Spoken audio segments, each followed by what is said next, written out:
5 حاجات مهمين جدا قبل ما تبدا بزنس اونلاين، لازم تكون متاكد منهم ومتاكد من ان هم يعني مظبوطين جدا جدا جدا. المنتج، ودي طبعا عليك انت، لازم تركز جدا في ان يكون عندك منتج منافس، منتج عنده يعني ميزه تنافسيه كويسه علشان تقدر تبيع. الميديا، في ناس كتير جدا ما بتهتمش بموضوع الميديا ده وبتاخد صور يعني من المواقع، او لو حد بيشتغل من مصنع او مورد فالمورد بيبعت له الصور، فهو بياخد الصور اللي المورد باعتها او المصنع باعتها ويعمل بيها الادز. الصور دي بتكون متكرره والبلاتفورم بتكون شايفاها اكتر من مره وشايفاها على اكتر من صفحه والعميل نفسه بيكون شايفها. فنصيحه، لازم تصور المنتج بتاعك تصوير جيد على حسب امكانياتك وعلى حسب انت تقدر تطلع ميديا شكلها ايه. الميديا مهمه جدا. بعد كده يجي الاعلان، وده طبعا لو ما اهتمتش بموضوع انك تعمل ادس محترمه وبميزانيه محترمه فبالتالي مش هيجي لك اوردرات كتير. يعني الاثنين دول مش حاجتين منفصلين، لا. النهارده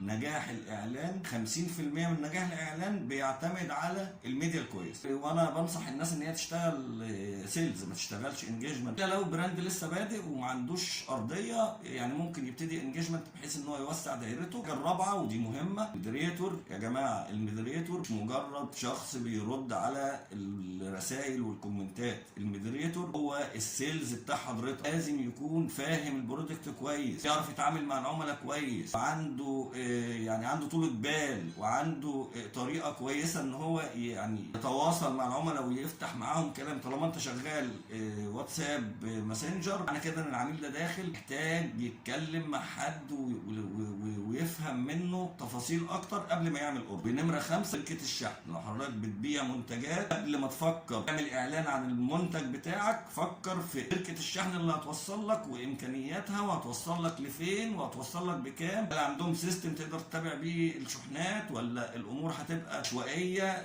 شوف نسبه مرتجعاتك من الشحن عامله ازاي. باب المرتجعات دي ايه؟ هي عيب شحن ولا عيب منتج ولا ايه بالظبط؟ ان ده هو اللي هيخليك تعرف تكمل الدايره تاني، تقدر تدور تاني دوره جديده. فالخمسه دولت لو مش موجودين بشكل محترم، انت هتتعب في الاونلاين بزنس.